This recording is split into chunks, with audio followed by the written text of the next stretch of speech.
Bienvenidos a una nueva edición de Charlamos sobre Educación y en el día de hoy tenemos aquí a nuestra querida Mónica Álvarez Ganado. Ella es maestra y tutora de los cursos de quinto y sexto de primaria. También es especialista en inglés, jueza, si no me equivoco, y también colaboradora de la Liga Española de Debate Universitario.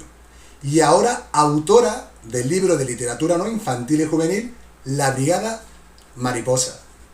Mónica, en primer lugar, como hablábamos hace un momento, 1000 millones de gracias por estar aquí en este humilde espacio.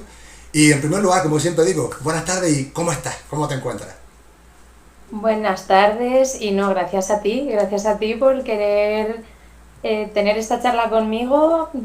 Ya te he comentado, me parece increíble y maravilloso lo que estás haciendo en este canal y después de ver las entrevistas que has hecho, que me llamaras para hablar conmigo es un honor.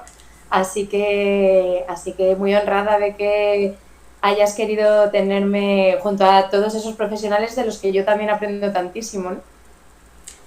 El honor me va a permitir, como siempre digo, el honor es mío, de verdad, y como te decía antes, la verdad que vuestra acogida me tiene abrumado, lo digo vamos abierta y honestamente, es increíble, ¿no?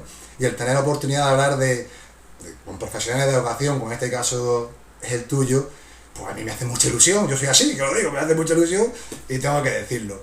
Así que vamos a comenzar y siempre comienzo con una pregunta que no voy a hacer de primera porque tienes una historia que considero muy bonita y preciosa y es acerca de cómo se hizo o cuál fue el origen, el motivo y el detonante que hizo pensar a Mónica, quiero ser maestra. Bueno, no hay un detonante como tal, hay muchos pasitos que me llevan a tomar la decisión y como otras de las grandes cosas que tengo en mi vida, a mí la vocación de docente y de maestra no me vino de primeras. Para mí ser maestra no es un amor a primera vista que dices desde que tienes 10 años, lo mío es ser maestra. Nunca me había planteado trabajar con niños ni ser profesora por una serie de razones en las que podemos entrar o no. Mi madre es maestra, mi bisabuelo era maestro en un pueblo, en Zamora, pero yo nunca había tenido esa inquietud de ser maestra, de dedicarme a ser profesora en un colegio. Yo trabajaba en marketing y comunicación, mi primera carrera fue empresariales, marketing de relaciones públicas y tenía una experiencia ya 15 años trabajando y una serie de acontecimientos en mi vida, pues una crisis personal, una crisis profesional, hacen que todo vuele por los aires y tengo un bonito tsunami existencial en el que después de dar muchos tumbos y muchos botes, yo me quedo en paro y empiezo a colaborar con un amigo que tenía una agencia de marketing digital para formarme en temas de marketing digital. Unas amigas que tenían una agencia de organización de eventos, pues para organizar convenciones de empresa, etc. Yo era mamá, yo tenía una niña de 2 años y medio por aquel entonces y en esa empresa con estas amigas, una de ellas había tenido una idea que era montar una tienda online de compraventa de uniformes de colegio de segunda mano y nos pusimos a ello con mucha voluntad y con pocos recursos. El caso es que, pues mucho trabajo, decidimos ponernos a ello, pues montamos la tienda en PrestaShop, nos formamos y para crear comunidad y para darnos a conocer, pues yo empecé a meterme en el mundo de las AMPAs, del mundo de las AMPAs salto a los recursos educativos y ahí se me juntan dos cosas. Y es que por un lado yo me doy cuenta de que a mí se me da muy bien ayudar a mi hija a aprender y por otro lado, que todo lo que me salta de educación me apetece leérmelo, me parece interesante, me gusta, y entonces empiezo a leer, y todo me parece fascinante. Entonces digo, bueno, pues a lo mejor esta puede ser una buena vía, porque yo había dado clase en universidades, en posgrados, en escuelas de negocios, incluso en grado, y dije, bueno, pues a lo mejor esta es una buena vía para mí para tener una estabilidad y para poder conciliar Y yo en aquel momento pues dije, lo más fácil es, yo que tengo pues un C2 de inglés, pues vamos a ver si puedo ser profesora de inglés. Y fui al Ministerio de Educación y empecé a informarme y me dijeron, mira, con este título que tú tienes, tú no puedes dar clase de inglés en secundaria porque no es filóloga, no... Así que nuestra recomendación es que hagas magisterio. Y claro, yo en aquel momento no veía la luz al final del túnel, porque claro, yo sola con una niña, 30 y tantos años, yo tenía que trabajar. Me decía, no me puedo poner ahora 4 años a ponerme a estudiar, ¿no? Total, que yo había empezado hacía años la asignatura de psicología y dije, bueno, pues vamos a intentarlo. Y yo empecé educación primaria porque me dijeron que iba a tener trabajo, no porque en aquel momento pensara que era lo que me iba a mí a gustar más. Hice primero y segundo el primer año, me matriculé de todas las asignaturas de primero y segundo, quitando alguna que me habían convalidado de psicología y que los ingleses no los habían convalidado y tal. Pero claro, yo necesitaba trabajar. Y entonces, cuando estaba haciendo el primer practicum, que era en segundo de carrera, yo estaba allí en una clase de must y mustn't, you must, no sé qué, no sé cuántos, you mustn't, y entonces les digo a los niños, no debéis coger el teléfono en clase, y de repente me llaman de una consultora de recursos humanos para ofrecerme una posición muy, muy interesante en una empresa, en una multinacional curiosa. Era para ser responsable de marca y comunicación externa de una multinacional y claro, tenía que decir que sí, porque es que no me quedaba más remedio. Claro. Entonces yo me hice el final de segundo, tercero y el principio de cuarto ya trabajando en esta empresa con una carga... lo de la teoría de la carga cognitiva, ¿no? Con un nivel de responsabilidad importante, con una niña pequeña, pero bueno, al final cuando uno se propone algo realmente cree que es lo que tiene que hacer y cuenta con el apoyo apropiado también, porque yo esto no lo hubiera podido hacer si mi padre no hubiera venido a por mi hija para llevarla al cole o se hubieran quedado con ella mis padres a lo mejor los fines de semana que yo tenía que estudiar o hacer algún trabajo. Pues bueno, sobre todo tercero fue un curso durito porque además de las asignaturas, yo estaba en el programa superior de enseñanza bilingüe, estaba haciendo unos monográficos, hice también un curso de mediación y resolución de conflictos, otro de educación digital, entonces fue un curso duro y cuando terminé tercero y vi cuarto por delante dije, esto va a ser complicado, pero bueno. Llegó un momento en el que tuve que tomar una decisión y la decisión era que yo quería ser maestra, porque ya había tocado aula. Y esa sensación, o te enamoras o dices, esto no es para mí. Y el caso es que a mí me había enamorado la clase de primaria y entonces me pedí una excedencia para terminar el practicum y el resto pues nada, enseguida la verdad es que conseguí trabajo y me habilitaron el inglés y empecé a trabajar, pues terminé cuarto en junio y en septiembre estaba dando clase. Y desde entonces pues me siento muy realizada con lo que hago. La verdad, yo creo que se ve.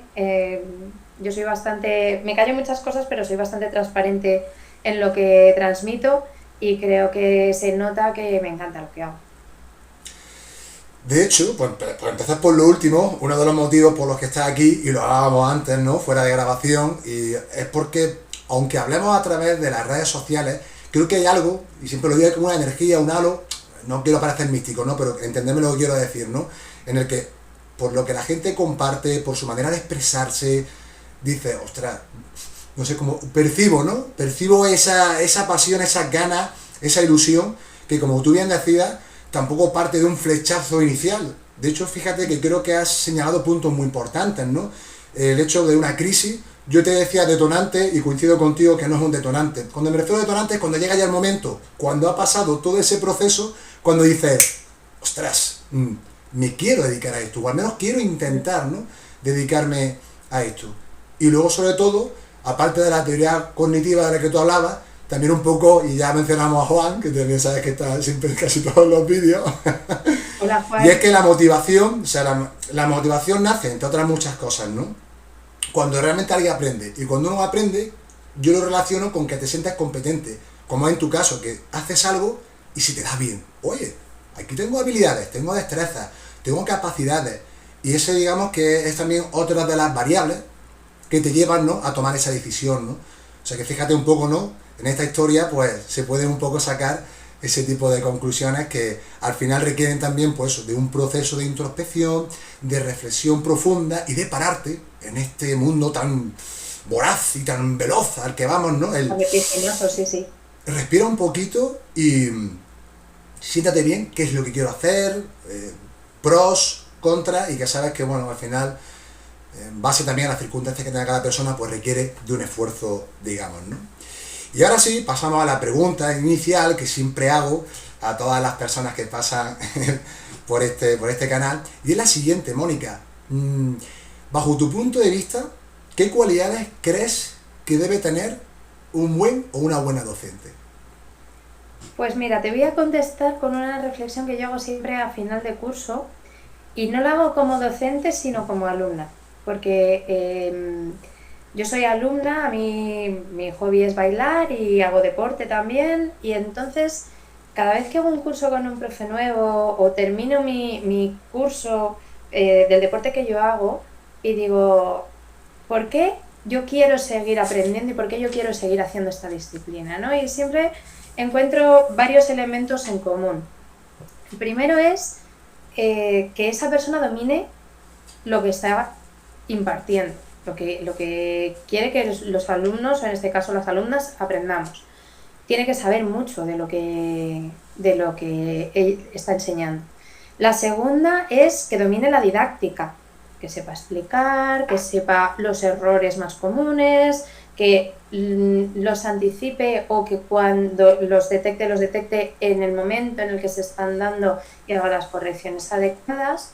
Luego, yo necesito retos como alumna y yo creo que cualquier alumno o alumna que tengamos en nuestro aula va a tener una necesidad diferente en cuanto al nivel de reto, pero todo el mundo necesita un reto. Entonces creo que también es importante saber detectar las capacidades y las aspiraciones y las motivaciones de cada persona que tú tienes en tu aula y ofrecer un nivel de reto adecuado a cada uno. Y luego a mí hay algo que me hace quedarme, que me hace querer continuar, que es el ambiente. Entonces yo creo que una buena docente, un buen docente, tiene que generar un ambiente de aprendizaje en el que haya una satisfacción por lo que uno hace y haya un reconocimiento cuando lo haces bien y haya unas correcciones positivas cuando lo haces mal, que no te digan esto está mal, sino esto no lo has hecho bien por este motivo y para hacerlo bien tienes que ir por aquí, ¿no? Entonces, yo creo que eso es, para mí son como los tres pilares de la actividad docente. Y como característica común, porque al final cada docente es un mundo.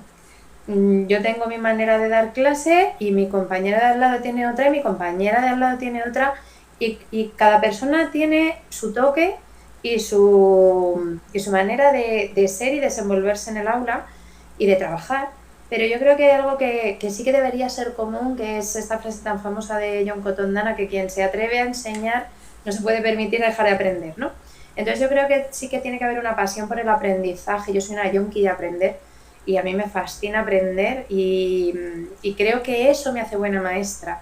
Porque cuando surge algo en el aula, cuando un alumno o una alumna me hace una pregunta que yo no sé, a mí eso me encanta, es un momento maravilloso y entonces ese momento me ilumina, ¿no? Y digo, qué buena pregunta, pues vamos a investigarlo. O que investigalo tú por este lado y mañana nos lo cuentas y así aprendemos todos, ¿no? Y creo que eso también es un mensaje bueno para el alumnado, porque al final entienden o asimilan que el aprendizaje no es algo que tenga un final, sino que es algo con un recorrido infinito. Continuo, exactamente.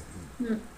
Es muy bonito lo que dices. Y aparte, también he escuchado y también con Quique, también un poco tocamos este tema y de la importancia, ¿no?, de generar un buen clima de aula, ¿no? Al final, que el alumnado se sienta, cuando hablamos de la palabra cómodo, es que no tengan miedo, como muchas veces decimos, no al error, ¿no? Al final el error por mucho a quien le pese, forma parte de los procesos de aprendizaje de cualquier persona. Niño, adolescente, adulto, da igual. O sea, todos estamos expuestos, ¿no?, al error, ¿no? Y desde la labor profesional de la enseñanza, pues es bueno, como tú indicas, generar. Y cuando una persona se siente con confianza, está en un clima pues distendido, tiene menos miedo a exponerse, por llamarlo de alguna manera, ¿no?, y hacer preguntas. Y además, fíjate que voy a sacar, porque mientras te escuchaba, yo estoy aquí recopilando información, hay una frase que hice en la entrevista del canal, como hablábamos de Rendemos Juntos, que me parece preciosa, ¿no? Y es de la importancia de hacerse buenas preguntas, más que de dar muchas respuestas, ¿no? Saber muchas respuestas, ¿no? Y fíjate que yo actualmente me hallo un poco en esa etapa de que cuanto más leo, ojo, de manera profunda, porque es cierto que antes era un poco como las motos, leía, no, ya era, vísteme despacio que tengo prisa. Y ahora leo tranquilo, vuelvo a releer, subrayo, ¿qué quiere decir esto? Me pongo a buscar la información, a contrastarla. Y claro, cuanto más investigo, más profundizo, más preguntas. Como decía en uno de los hilos, digo, ostras, pero si es que estoy inmerso en un océano de dudas, que me encanta, por cierto, porque es que me fascina tener dudas y sobre todo la motivación, ¿no? De decir, oye, quiero saber qué es esto, lo quiero aprender bien. Porque al fin y al cabo en ello me encuentro ahora mismo, ¿no? Formándome para ser maestro y cuando me llega la ocasión, pues estar lo mejor preparado posible, que nunca voy a tener una garantía de éxito 100%. Bueno, yo creo que ni yo ni nadie, como te decía, aparte de que cada uno tengamos nuestra manera de enseñar, pero sí al menos el cada día tener esa curiosidad, como tú dices, esas ganas de aprender, de adquirir más conocimientos para intentar compartirlos dentro, ¿no?, del ecosistema en el que nos hallemos inmersos, ¿no? O sea que... Claro. Bueno, es que para mí las preguntas es que son imprescindibles para el aprendizaje. Yo, bueno, lo has comentado antes, que yo soy profesora de inglés. Yo lo primero que hago cuando cojo una clase es enseñarles a preguntar. Porque es imprescindible para aprender. Y, por ejemplo, también doy science en inglés y muchas veces no saben formular la pregunta en inglés. Pues no pasa nada, me lo preguntas en castellano porque tienes que preguntar. No se puede aprender sin preguntar, porque las preguntas son el motor de la curiosidad.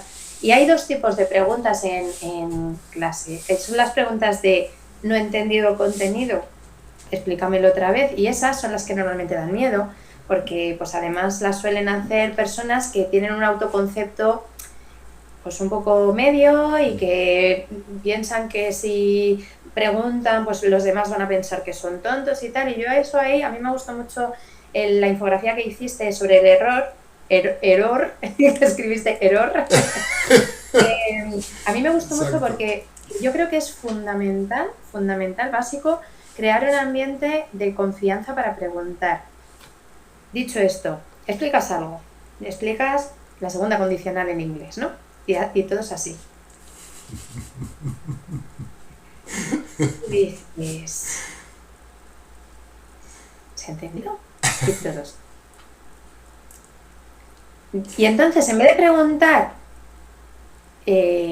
alguien tiene una pregunta, dices, ¿qué preguntas hay? Y ya tu manera de preguntar está incitando a que ellos, porque todos tienen preguntas, o el 90% tienen preguntas, y de repente se levanta una mano así chiquitita. Y entonces dices, gracias. Y entonces esa persona te pregunta, y en vez de contestar, yo lo que hago normalmente es preguntarles de vuelta, ¿quién más tenía esta duda? Y entonces de repente se levanta la mitad de las manos de la clase o más. Qué bueno. Y digo, claro, entonces esta persona le ha salvado la vida a los demás que teníais la misma pregunta y no se había... Entonces pones en valor a esa persona que no es que tenga la duda, es que, claro, cuando todos están callados, todos están dando por hecho que los demás lo han entendido y ellos no. Y lo que hay que hacer es hacerles ver que las dudas son tan frecuentes como la propia situación de aprendizaje, ¿no? Entonces, ese es el primer tipo de pregunta. Y yo uso mucho esto de fulanita os ha salvado la vida preguntando esto, ¿verdad? Y entonces hacen sí. Y entonces se vuelve a explicar y no pasa nada y se explica todas las veces que hagan falta y si el grueso de la clase lo ha entendido o alguien lo ha entendido y alguien no, pues un poco se modula para que la gente que ya lo tiene pueda seguir avanzando, pero la gente que no lo tiene pueda preguntar y practicar y verlo desde todos los puntos de vista. A mí no me cuesta nada intentar explicarlo de todas las maneras que se me ocurran o pedirles ayuda entre ellos para que me ayuden a hablar en un código que sea comprensible para todos, porque muchas veces yo creo que me estoy explicando fenomenal y lo que importa no es lo que yo diga, es lo que ellos estén entendiendo. Exacto. Entonces, ese es el primer tipo de preguntas. Y luego están las preguntas que a mí me dan la vuelta y que dan sentido a lo que yo hago, que son las preguntas de estoy profundizando tanto que te estoy haciendo una pregunta que muchas veces yo no sé contestar o para la que la respuesta simplemente es depende. Que muchas veces en educación no hay una respuesta correcta, ¿no? La respuesta es depende. Y a mí me encanta, y de hecho alguna vez estoy pensando en un niño en concreto que hacía unas preguntas tan buenas que cuando terminaba el curso y ya pasaba de curso le cogí y le dije que nadie te diga nunca que esa pregunta no viene a cuento o que esa pregunta no te la tiene que contestar ahora, porque tus preguntas son importantes y son clave para que tú desarrolles tu pensamiento y sigas aprendiendo, ¿no? Entonces, que nadie te diga nunca que no puedes preguntar esas cosas. Porque a mí me pasaba a veces, ¿no? Que me preguntaba cosas que estaban muy avanzadas con respecto al nivel que estábamos dando y yo tenía que decir, un momento, los demás os quedáis con lo que yo he dicho ahora y esto que voy a decir es para esta pregunta en concreto, ¿no? Porque les podía liar a lo mejor, pero siempre hay alguien que dice, y alguien se queda con eso más avanzado que estás explicando. Entonces las preguntas es que son básicas. A mí me ha pasado de empezar a preguntar y terminar las preguntas y decir, hemos dado el tema. Hemos dado el tema, ya no hace falta que leamos nada. Ha pasado a veces, a mí me gusta mucho. Me gusta mucho porque es que una persona que te está preguntando está atenta, está pensando sobre el contenido y cuando te detectan a ti una equivocación, que nos pasa, que las personas adultas nos equivocamos y cuando te detectan una equivocación hay que darles las gracias por eso, porque están prestando atención, están pensando sobre el contenido, lo están conectando con lo que ellos ya saben y eso es pensamiento de orden superior, ¿no? Entonces, a mí me gusta trabajar en esa línea. Yo coincido mucho contigo y de hecho, en mi experiencia también como entrenador, incluso en las prácticas que tuve hace unos meses, yo lo he animado mucho. Yo incluso cuando alguna vez hace una pregunta, yo también soy muy gestual, ¿no? Muy pasional, ¿no? Decía yo, pero Alejandra, ¿pero habéis escuchado qué magnífica pregunta ha hecho? Estaba con un grupo de 6 añitos, ¿no? Y la veía así la niña y todo, y claro, ya automáticamente ya todos con las manos para arriba, ¿no? Ya todo el mundo querés preguntar, ¿no? Son cosas graciosas, ¿no? Y luego también a nivel personal, yo siempre he sido una persona muy tímida, y es así, y me daba mucha vergüenza. También en mis tiempos, preguntar, más que en primaria, como en mi caso en la EGB, porque yo procedo de la EGB, y es cierto que ahí tengo muy buenos recuerdos de las maestras, porque eran casi todas maestras maravillosas, María, Amalia, Rosario, que te me acuerdo de ellas, fíjate. Perfecto. Sin embargo, cuando ya luego llegué al instituto, al BUP, ostras, ya el ambiente sí, ya me costaba muchísimo, Mónica, y no era capaz me quedaba encogido, y también es verdad porque, no todos, ¿no? Por algunos profesores, sin embargo, claro, si no hacían la pregunta bajo su punto de vista adecuada, era como, vaya pregunta más ridícula, ¿no? Y era como, ostras, entonces si dice eso, automáticamente ya está anulando a la persona, es decir, ya no hago más, le está enviando un refuerzo negativo absolutamente bestial y lo que hace es anular esa conducta, ¿no? Ese comportamiento, ¿no? Un poco hablando en términos... Es una pena, eso cuando pasa es una pena, porque al final te cortan las alas, o sea, cuando alguien que quiere aprender siente que lo que está preguntando es irrelevante o estúpido o al final se corta el aprendizaje y se cortan las ganas de aprender. Cortas todo, fíjate la importancia, ¿no? Y que luego recuerdo también cuando, bueno, yo antes de iniciar mis prácticas, a mí siempre me gusta conocer el centro, todavía no sabía si me habían seleccionado, pero yo me llamé por teléfono, hablé con el director, con la jefa de estudio y concerté un día para ir y ver el centro, sus instalaciones, y a ellos les sorprendieron eso, decían, es la primera vez que nos llama alguien para venir antes de, hombre, yo soy curioso, quiero conocer antes el sitio, ¿no? El contexto donde a lo mejor me voy, ¿no? a desarrollar durante unos meses, ¿no? Y me acuerdo que el director, Iván, una persona excepcional, la verdad, me dijo algo que yo también un poco ya sabía por mi experiencia como entrenador, ¿no? Y es que a los pequeñajos, sobre todo del primer ciclo, las maestras y los maestros somos dioses, ¿no? Como para ellos, es como, somos su modelo, ¿no? Somos todo, ¿no? Entonces, cualquier gesto, por nimio que parezca, puede tener un impacto que a veces no somos conscientes, tanto para bien, Absolutamente ojo, de acuerdo como contigo. para mal, ¿eh? Sí, sí, sí, es que todo lo que hacemos importa. Este trabajo es tan importante que cuando se hace bien tiene un efecto muy positivo, pero cuando se hace mal hace muchísimo daño.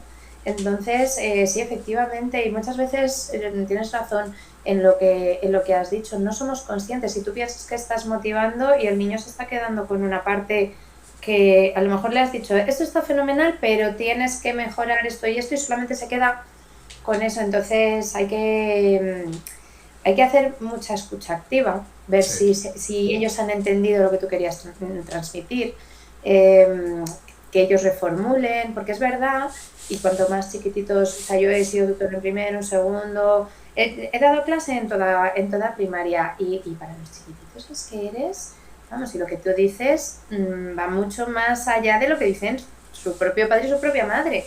No, no, es que Mónica ha dicho que esto es así, ¿no? Entonces tenemos una responsabilidad tan grande que no solamente tenemos que impartir bien un contenido, sino que además tenemos que dar un modelo, tenemos que ayudarles a ser mejores personas, tenemos que alimentar un montón de valores y de normas de convivencia, porque al final la clase es su primera experiencia como grupo social. exacto. Entonces, es un pequeño laboratorio, ¿no? De lo que es la vida en sociedad. Porque claro, luego te vienen los padres y te dicen, pero es que en casa, bueno, pues que en casa está solo o sola o con sus hermanos, pero no tienes el grupo de iguales con el que tienes que equilibrar pues una serie de responsabilidades, derechos, etcétera. Así es. Y ya para cerrar el bloque de esta pregunta, si es cierto, como por ejemplo, y también yo tengo esa experiencia, como digo, en otro ámbito, en este caso el deportivo, no como entrenador, y recuerdo a Antonio, un padre muy buen amigo mío, yo siempre con la familia, por fortuna, pues siempre he tenido una relación bastante buena y saludable, y me acuerdo que le decía, Antonio, ven aquí, dile a mi niño que guarde reposo, que se ha hecho el 15, porque es que a mí no me hace caso. Y seguro que se lo dices tú y a ti te hace caso, seguro, ¿no? O sea, fíjate en un poco el ejemplo de, a veces nuestra palabra, o sea, tiene un poder, tiene Sí, sí. una trascendencia que a veces da hasta miedito, que dices, ostras, o sea, qué pedazo de responsabilidad tenemos Sí, todas aquellas personas absolutamente. que nos dedicamos a la enseñanza. Ojo, ya sea en el ámbito educativo, deportivo o llámale el Claro, que sea, formal o ¿no? no formal, exactamente. Exacto, Es que al final somos referentes y yo soy madre también, mi hija hace deporte y su profesora es, ahora mismo, bueno, encima te contaba antes, ¿no? Que mi hija tiene 13 para 14 años y ahora mismo lo que dice su profesora es muchísimo más, vamos, sienta cátedra, muchísimo más que su madre, porque es normal. Es exacto, que es normal, porque exacto. está en una edad en que las madres no sabemos nada, y los únicos que saben algo son los amigos, pero sus profesores, tanto en el ámbito formal como en no formal, pues son referentes. Entonces, sí que hay que ser muy consciente de eso. Totalmente de acuerdo. Y ya cerramos esta pregunta y avanzamos con la siguiente. Y sí me interesaría mucho, como actual estudiante, como tú bien sabes, del grado de educación primaria, me gustaría preguntar a Mónica, ¿no? Que cuál fue la experiencia universitaria de Mónica. No sé, experiencia, cómo te fue, por ejemplo, en tu periodo de práctica, no sé, cualquier anécdota que quieras compartir con nosotros y con nosotros. Bueno, yo estudié magisterio semipresencial por mis circunstancias personales, laborales y familiares. Y para mí fue una experiencia buenísima, buenísima. Tuve unos profesores en el grado, estamos hablando del grado de educación primaria, porque mi experiencia con la carrera pues es muy distinta. La primera carrera que estudié, que fue Empresariales, Marketing y Relaciones Públicas, 100% presencial, yo acababa de salir del cole, 17 años, muy distinto, ¿no? Ya. Esta experiencia ya me pilla con 30 y pico, una carrera profesional a mis espaldas al aula porque teníamos parte online y parte presencial. Y, y mi primera clase tuve una profesora de ciencias, era didáctica de las ciencias sociales y después didáctica de las ciencias experimentales. Dos profesoras increíbles. Llego a la clase de ciencias experimentales y aprovecho para mandarle un beso a Chari Melero, si alguna vez ve esta entrevista, y entra por la clase y dice, a ver, ¿por qué los gatos tienen las rodillas del revés? Qué bueno. Y entonces empieza a formular una serie de preguntas a las que nadie sabía contestar. Los peces lloran porque las hojas de los árboles se vuelven marrones en otoño, los árboles de hoja caduca. Y dice, pues que tengáis claro que estas son las preguntas que os van a hacer los niños. Y esto es así. Y esto es así porque es que llegas al aula y te preguntan por qué las lágrimas son saladas, por qué la caca es marrón, por qué. Y esto es así. Entonces, a mí me gustó muchísimo la manera de plantear las clases, la metodología. Por ejemplo, tengo un recuerdo maravilloso de la profesora de matemáticas. Nos había puesto una serie de problemas y estábamos compartiendo resultados. Y pues el problema era que había una habitación en la que una mosca tenía que pasar de la esquina del techo a la esquina contraria del suelo. Entonces todos habíamos hecho una diagonal. Exacto. Y la trayectoria más corta, ¿no? De repente levanta uno la mano y dice, es que yo lo he hecho de una manera distinta y me da más corto el recorrido. Y entonces se quedó así, dice, a ver. Entonces el chico, no sé cómo lo había hecho, atravesando la pared, el techo. Bueno, el caso es que los números le daban. Y la profesora empezó a saltar. ¡Qué chulada! Vamos a ver cómo lo podemos. Y eso me pareció fascinante y a mí me marcó un montón. Y son momentos en los que dices, esto es un buen docente, ¿no? El que ante una solución alternativa que está demostrado que es mejor que la que se esperaba, favorece que esa persona lo explique, lo comparta con el resto de la clase. Y la verdad es que tengo muy, muy buena experiencia de la parte de los estudios. Por supuesto, con profesores más brillantes y menos brillantes, ¿no? Pero un poco el espíritu, yo creo que sí que a mí me resultó muy, muy, muy valioso, ¿no? De lo que había que aportar en el aula. Y luego las prácticas, pues como ya te he dicho, o sea, a mí me llamaron para una entrevista de trabajo en mis primeras prácticas y yo ya estaba prendada de lo que era la docencia. Y mis últimas prácticas, que había pedido la excedencia para eso, pues estuve en una clase maravillosa de tercero de primaria, que este año han hecho cuarto de la ESO. Y pues lo que tú me contabas antes fuera de micros, ¿no? Que cuando te vas, pues una llorera tremenda, les escribí una canción muy especial, muy, muy especial. Y la verdad es que cuando sientes eso, lo que decía Lope de Vega, ¿no? Quien lo sintió lo sabe. Pues ya sabes que ahí es donde quieres estar. Entonces, muy bien. No toda mi experiencia ha sido buena, ¿eh? También hice prácticas en un sitio. Claro, yo soy de inglés, entonces quería un cole pues con una metodología puramente bilingüe y 100% inmersiva y no sé qué. Y yo salí horrorizada de allí por la manera de tratar a los niños. O sea, en segundo de primaria todos los niños leían ya en inglés, no te voy a decir perfectamente, pero con un nivel de competencia muy alto.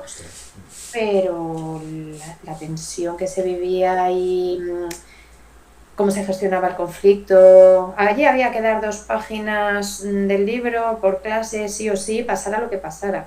Lloviera, tronara, se cayera un niño por las escaleras y bueno, pues el día que me fui, pues fui a despedirme del director, que se quedó así como esperando que yo le diera el currículum o algo así, y bueno, pues adiós.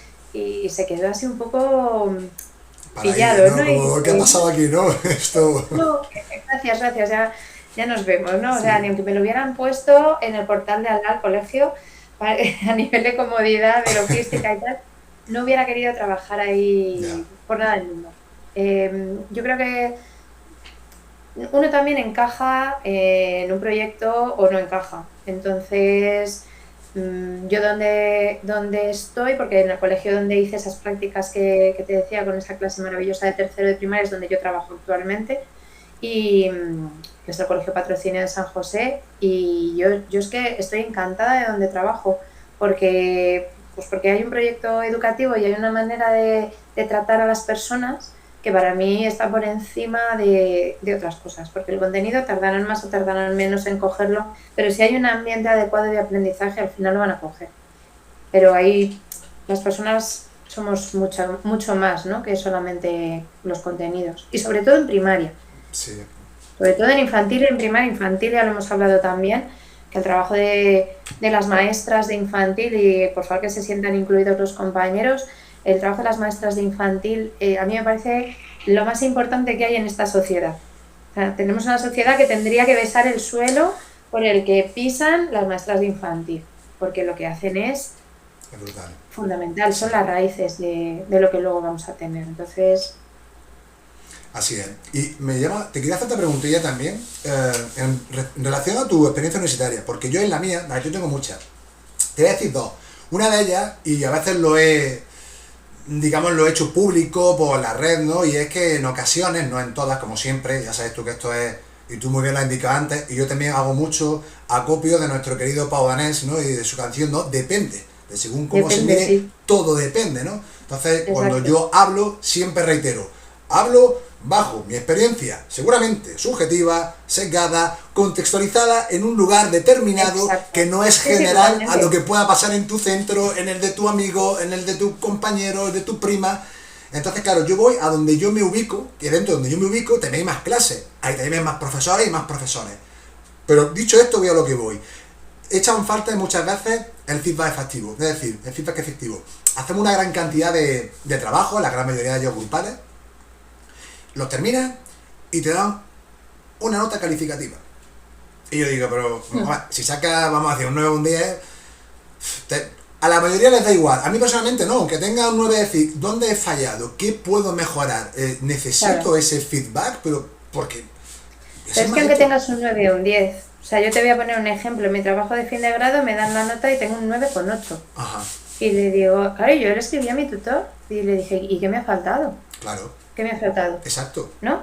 Y lo mismo hubiera sido con un 4 o con 9 o con un... Da igual, sí. También mi experiencia en ese sentido es diversa. Yo tenía una profesora de literatura, que luego voy a hablar de ella, que trabajábamos en blog y todas las actividades que nos ponía era en blog, y nos hacía unas clases con comentarios a nuestras producciones en el blog que yo decía, esta mujer ¿cuánto tiempo le ha dedicado a este feedback? Porque realmente me está, a partir de lo que yo he hecho y concretamente adaptado a lo que yo he puesto, me está dando recomendaciones de tal, de profundizar aquí, y probablemente a mi compañera de al lado le esté dando el suyo específico, ¿no? Entonces, el otro día, cuando veía la charla con Ingrid, que hablabais de la evaluación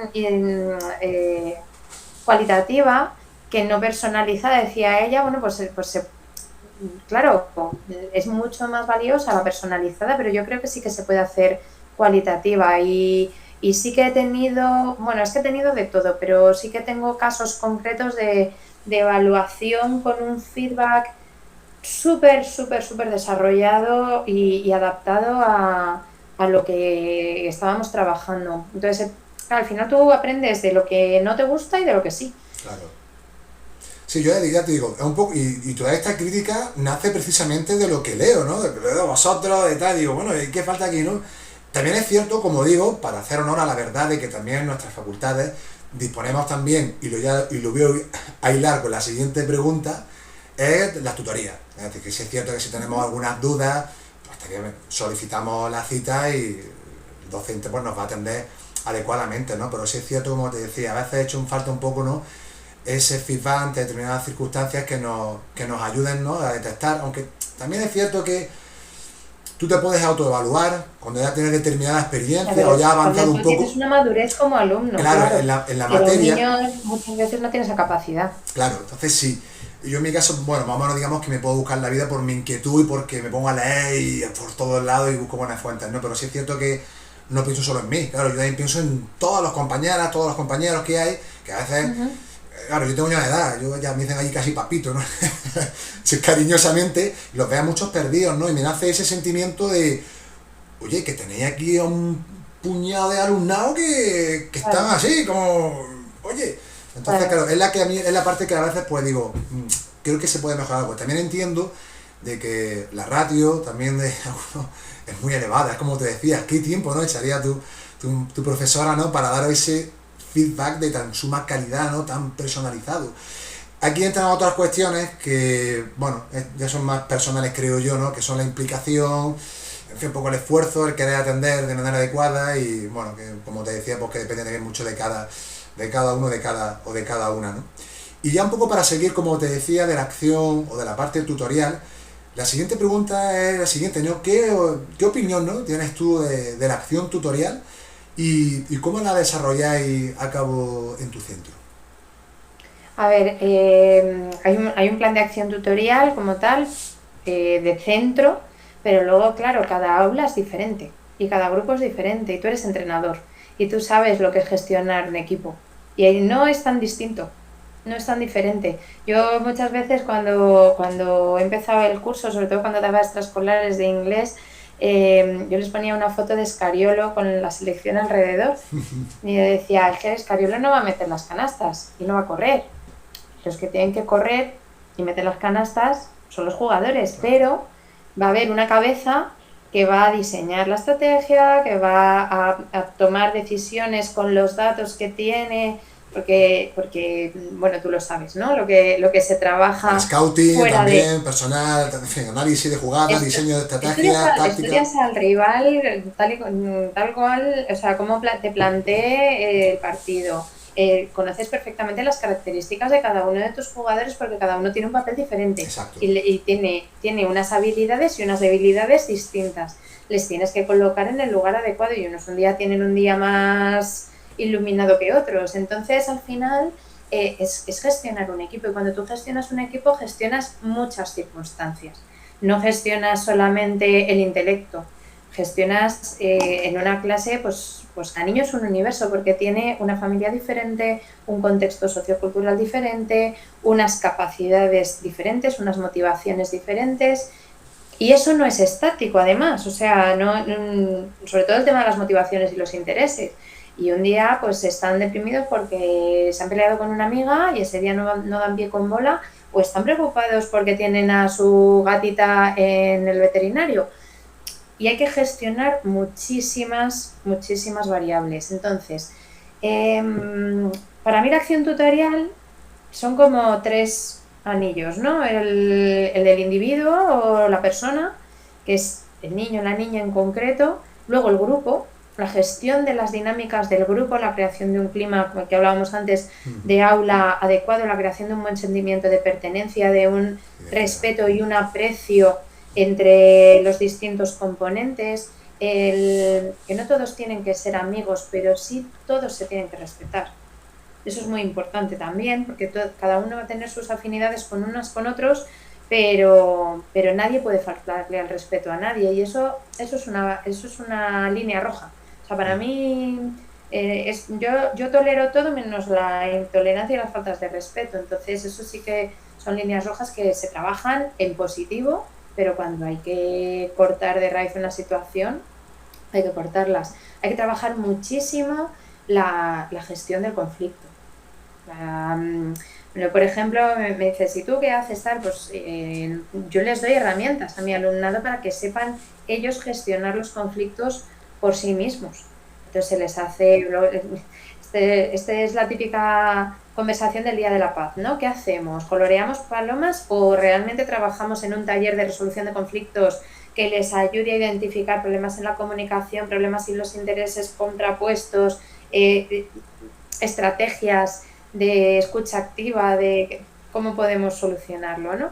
Y luego está la parte de las familias. No nos podemos olvidar que la educación es un trabajo en equipo. Y es que eso es básico. Entonces, cuando desde la familia y desde la escuela tenemos claro que tenemos un objetivo común, que es sacar lo mejor de cada persona, y trabajamos de la mano para conseguirlo, pues las cosas normalmente funcionan mucho mejor. Entonces, para mí serían como esas tres. Entonces, en ese sentido, yo intento conocer a mi alumnado lo mejor que puedo, hablo mucho con ellos, les pregunto mucho. Em, Luego, pues tengo dinámicas de clase también, puntuales o continuas. A mí siempre me gusta hacer un himno de clase para generar el sentimiento de pertenencia y, bueno, pues al final sí que se crea ahí un orgullo de Sí, pertenencia, ¿no? la De estar en identidad, ¿no? clase. De grupo, ¿no? Y además en ese himno siempre meto mensajes tipo lo que hablamos antes de y si algo no me sale bien lo vuelvo a intentar, o si algo no lo sé lo vuelvo a preguntar. Ese tipo de consignas siempre están en el himno, ¿no? Y la diferencia que hay entre unos y otros, los distintos talentos, siempre forman parte de la letra del himno, que al final pues es importante, ¿no? Que ellos interioricen una serie de cosas y que les genere un vínculo. Y luego, bueno, en relación con las familias, pues intentar tener una relación lo más fluida posible, no solamente cuando ocurre algo, no solamente con los niños que van mal, sino Eso es intentar importante. generar muchas veces. A ver, esto es como todo, ¿no? Una cosa es la teoría y otra la práctica. En la práctica el día a día te come muchísimo y muchas veces no tienes la capacidad de reunirte con las familias todo lo que te gustaría o tener esa comunicación bidireccional todo lo que te gustaría, porque al final el tiempo es un recurso limitado. Pero para mí es fundamental tratar esas tres cosas, ¿no? La persona, el grupo y las familias. Fíjate, y de aquí aprovecho también para, ya que hablábamos de profesores buenos también, ¿no? Que nos marcan, ¿no? Pues yo precisamente en este curso, y por eso te hablo también de la acción tutorial. Nosotros hicimos un proyecto de un plan de orientación y acción tutorial, que por cierto nos fue muy bien, hicimos una serie con el Canva, ¿no? Ilustraciones de infografías con todos los preceptos, las consignas, objetivos, dificultades, fortalezas. Pero me voy a centrar, bueno, quiero saludar, como digo, a Ramón Cubero, que de aquí le mando un abrazaco fuerte, es un profesor excepcional, a Jennifer también, por cierto, y me marcó mucho, me ha marcado mucho esa asignatura, la manera en que la han desarrollado, han permitido el debate enriquecedor. No hemos llegado a terminar de todos los contenidos que teníamos, pero luego él nos la ha pasado por si queríamos nosotros abordarlos de manera individual, porque él prefería, y coincido con él, menos, pero de más calidad, que todo corriendo y al final no te enteras de nada, no generas debates, situaciones de que te ponía casos prácticos de, oye, si tienes un centro tal y tienes un profesor que discute por qué hay que ir una metodología, el otro en otra, ¿cómo lo abordaríais? ¿Qué estrategias comunicativas utilizaríais, ¿no? en esa situación?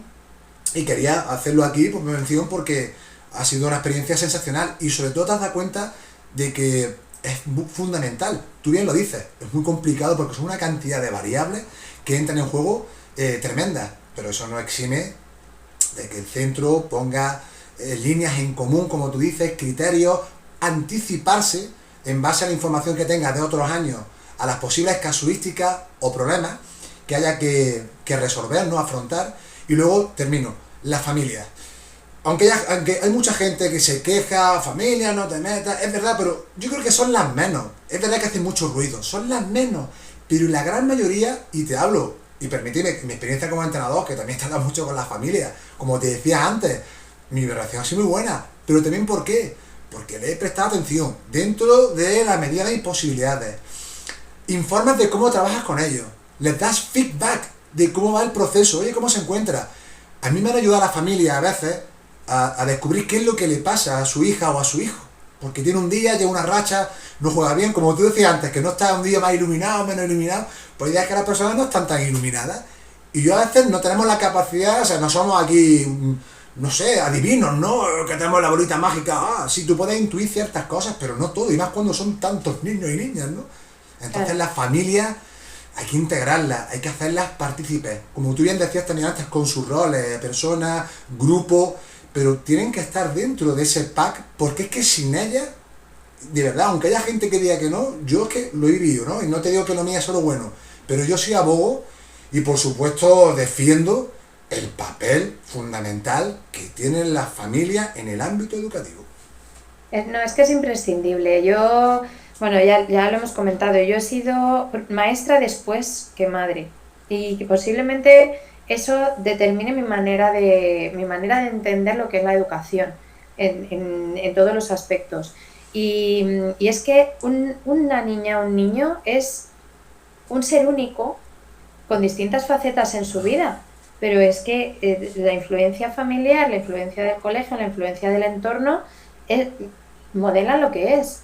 Entonces, yo también mi experiencia con familias es fundamentalmente muy buena, porque cuando las dos partes entienden que el objetivo es común, que al final es sacar lo mejor de esa personita que está en formación y que no hay un enfrentamiento, no puede haberlo, porque si nos enfrentamos nosotros, yo estuve en una charla hace mucho tiempo que hablaba que la relación de la familia y la escuela era como una barca de remos que con dos lados, ¿no? Entonces cuando los dos reman hacia la misma dirección, la barca avanza, pero como uno reme hacia un lado y el otro reme hacia otro, al final la barca empieza a dar vueltas, nos cansamos los dos y la barca al final no solo no va a avanzar, sino que vamos a acabar todos mareados, sino algo peor. Exactamente. Y al final quien va a salir favorecido de que lo hagamos bien y de que tengamos una buena comunicación y que establezcamos unas pautas comunes es el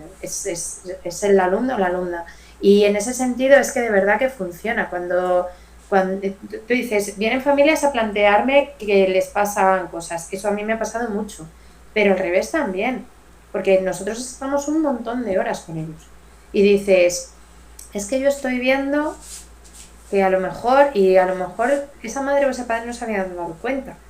Y entonces es como que activas una pequeña alerta y dices, pues lo voy a observar y vamos a ver si tenemos que hacer algo. Y cuando hay pautas comunes, pues las cosas suelen funcionar bastante mejor.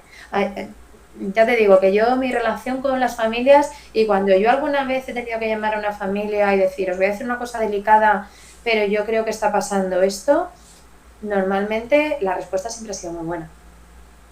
Sí, y me imagino que también yo siempre abogo mucho por el cómo. Hablamos de mano izquierda, que también lo decía aquí, que no en otras charlas que estuve con él, que me acuerdo que ese anécdota es muy grabado, y que yo también, en cierto modo, he procurado llevar a la práctica, ¿no? El tener esa mano izquierda. Y ojo, que parece que yo cuento ahora esto y parece que todo es bonito, no. Y además cuento una historia ahora que es muy reciente, y también aprovecho para saludar a esta mujer, porque por ejemplo con Cristina, que es una madre de una jugadora que tuve yo tuve unos conflictos con ella intensos, esto no es todo bonito, por eso que al final tenemos de todo. Sin embargo, y tú has dicho algo importante, mientras el respeto impere, podemos tener puntos diferentes, disonantes, pero fíjate que a día de hoy, después de eso, tengo una relación con ella sensacional. Bueno, su hija de altas capacidades. Le estoy preguntando todo para formarme, oye, cómo la están evaluando, qué le hacen, cómo le va, qué tipo de adaptaciones curriculares le hacen. O sea, tengo una relación con ella sensacional. Y mira que por aquella época, como te decía, e insisto, hubo conversaciones a veces acaloradas, pero acaloradas en el sentido de que no estás de acuerdo y que cada uno intenta llevar la postura a tu lado y tal. Y a veces, bueno, las madres también creen, ella también tiene cierto conocimiento, te da una postura y ahí es cuando entra el conflicto. Pero el conflicto es necesario también en la vida. Mientras que no se falte el respeto, como decía, al final es verdad que cuando somos familia, a veces vemos las cosas de una manera, tenemos más conocimiento, pero desde un punto de vista, sí, porque, la perspectiva, sí. Porque es así y yo intento ser muy objetiva con mis hijos y creo tener lo que tengo en casa, pero hay veces que tu carga emocional cuando estás dentro no te deja ver determinadas cosas y no te deja ver determinadas situaciones que ocurren fuera de tu ámbito de observación, ¿no? Entonces yo creo que ahí el tener una actitud abierta a la información es importante. Y luego lo que tú dices también es verdad, que muchas veces no llegamos a un punto de encuentro o no somos capaces de dar la solución o dar la respuesta que la familia nos está demandando, porque hay cosas que se escapan de nuestro ámbito de actuación o de nuestra capacidad o de nuestra influencia. Entonces, también eso yo creo que también hay que ser muy conscientes de que no tenemos una varita mágica para solucionarlo todo por muy buena voluntad que pongamos a veces o por todos los recursos que pongamos a veces, ¿no? Eso también, pues a lo mejor hay que pedir ayuda de otro profesional externo, Exacto. o a lo mejor, ¿no? Que hay situaciones. El otro día compartía Iris, maestra PT, un caso clínico súper complicado. Y lo ponía un pediatra que divulgaba en Twitter, y era un cuadro complicadísimo. Y yo, claro, yo no pensaba en el cuadro clínico, yo pensaba en la tutora de ese niño, cómo gestionaba esa situación en clase, ¿no?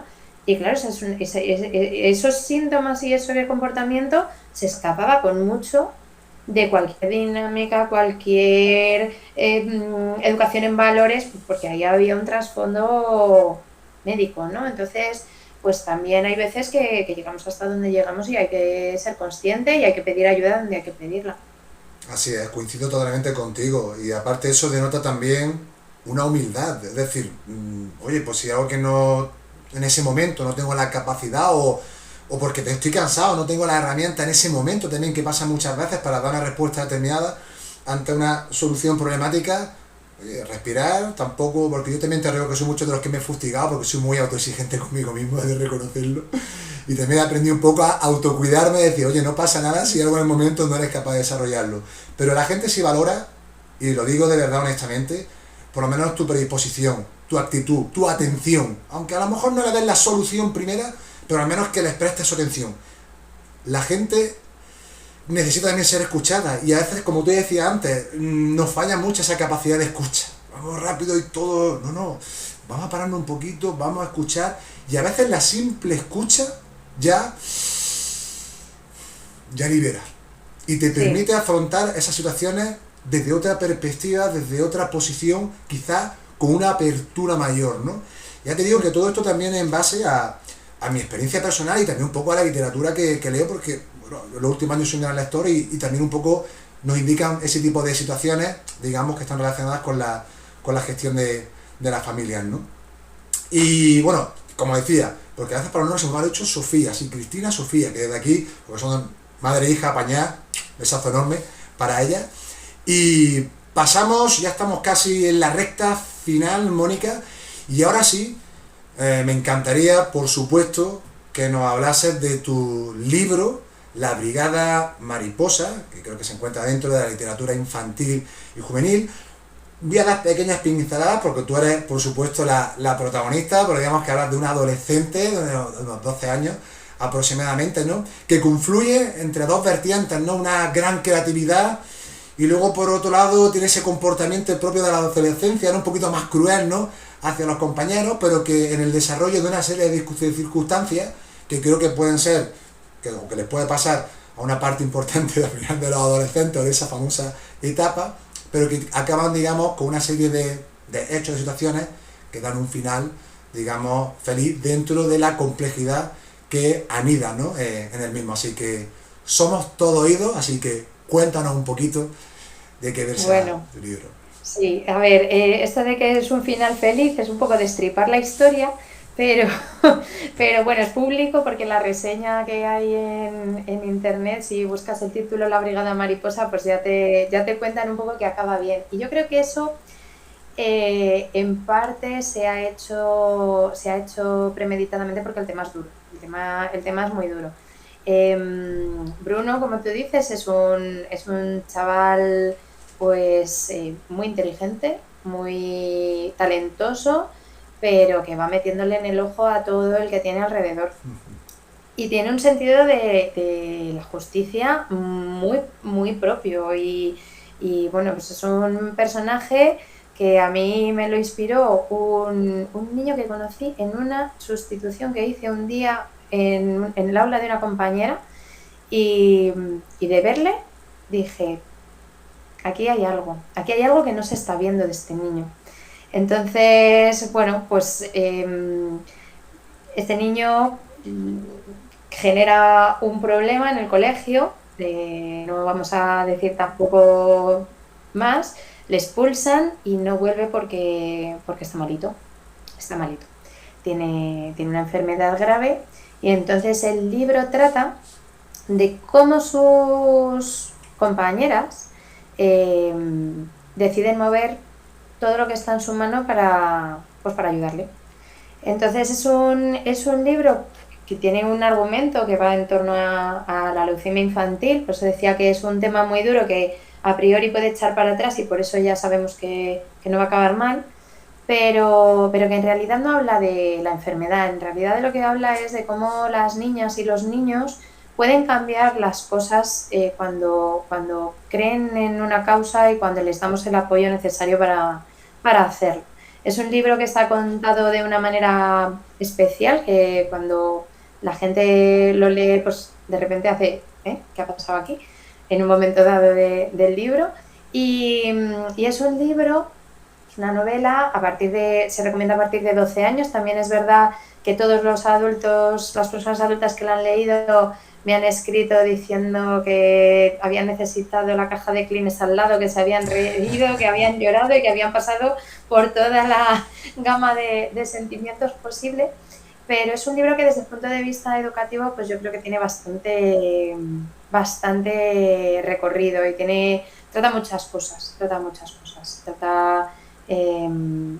de esos distintos talentos que vemos en cada una de las personitas que tenemos en el aula, incluso esa persona que dice, si aquí tiene que haber algo bueno y no lo veo, pues también está, ¿no?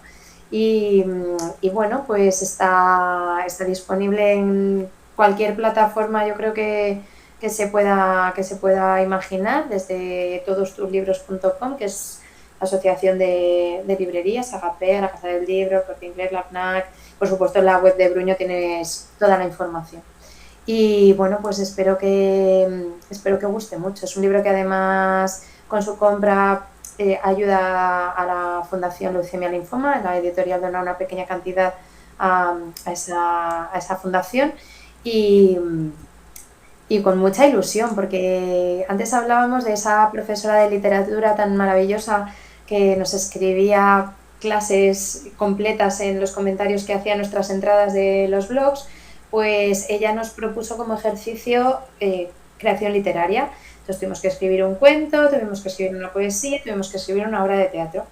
Y entonces yo hice mis trabajos, uno de ellos lo convertí en un cuento de buenas noches que no está publicado, pero que yo lo he hecho y se lo he regalado a amigas y años después me siguen diciendo que sus niños lo siguen pidiendo para dormir.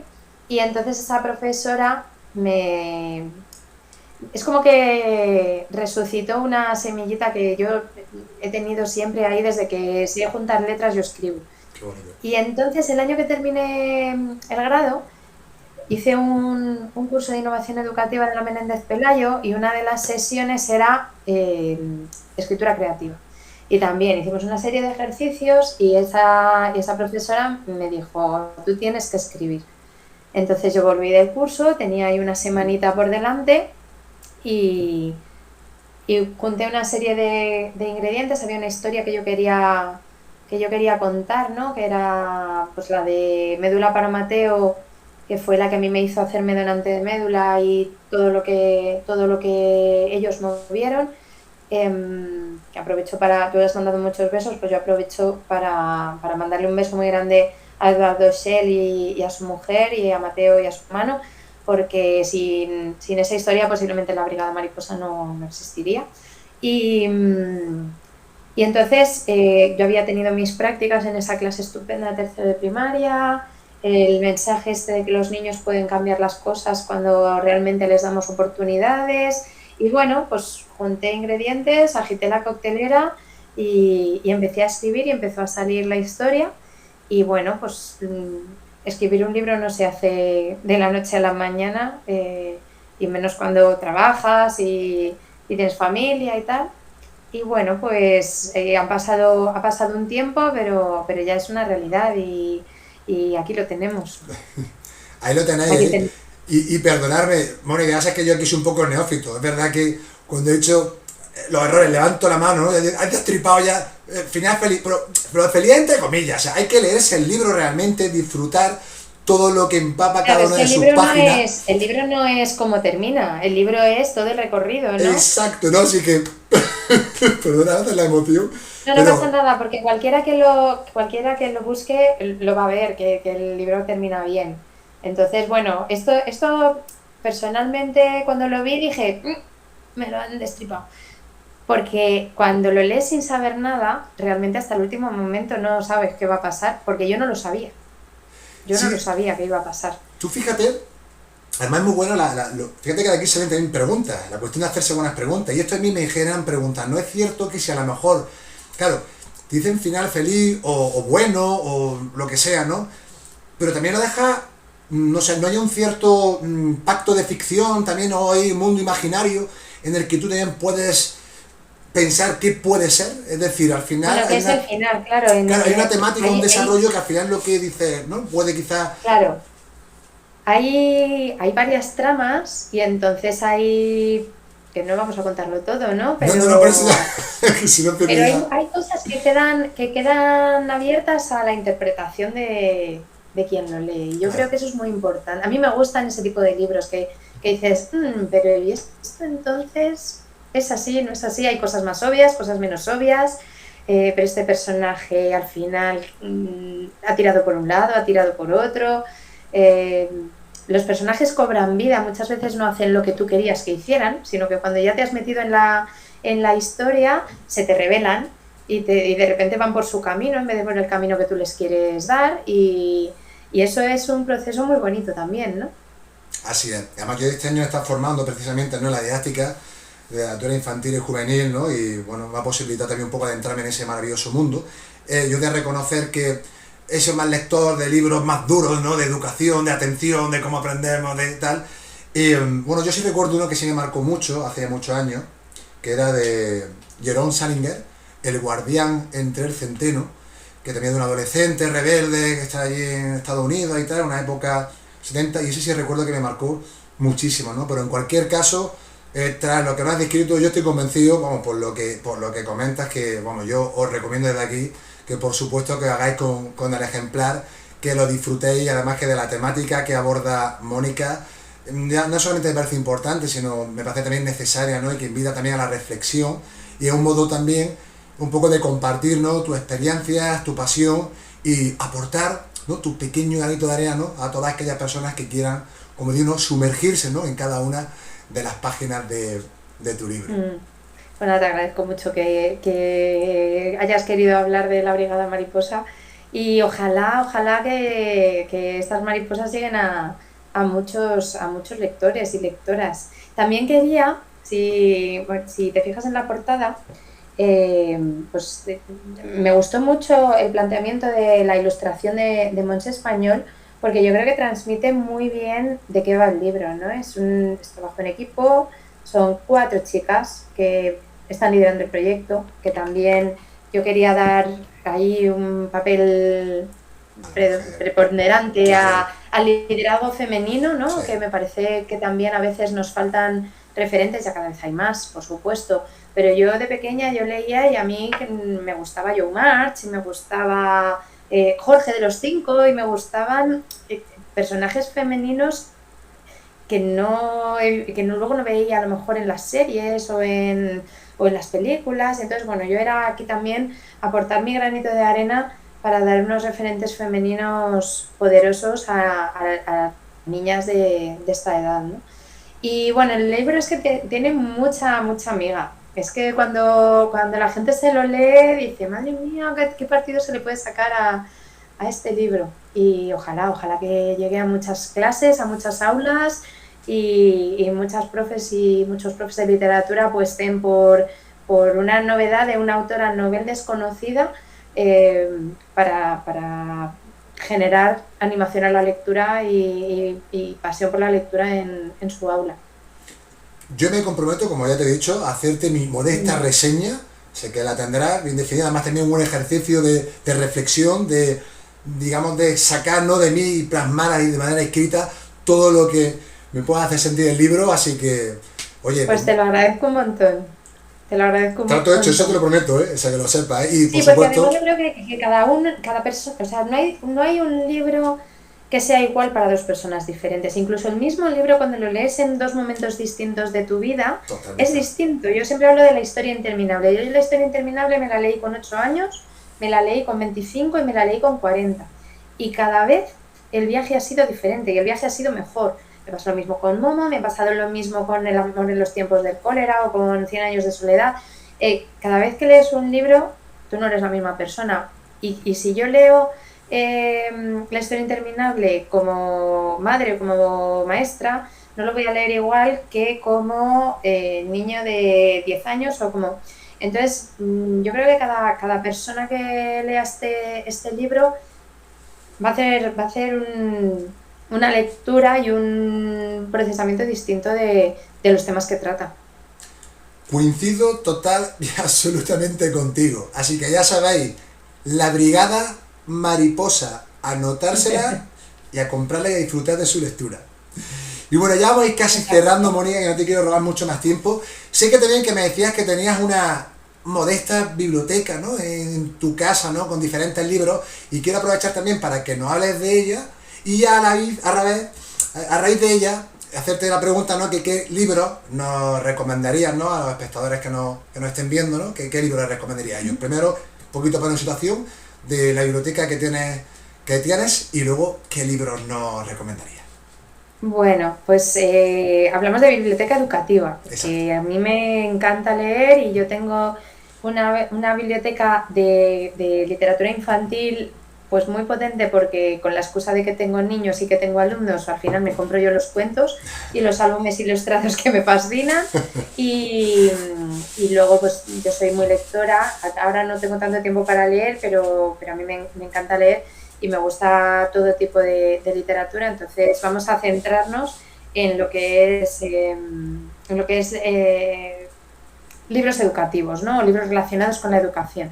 El primero que voy a mencionar me lo regaló la madre de un niño que tuve en tutoría, que es Historia de una maestra de Josefina Aldecoa, que habla sobre la vida de una maestra, las misiones pedagógicas, el contexto es antes de la guerra civil, y es un libro precioso, precioso para leerse.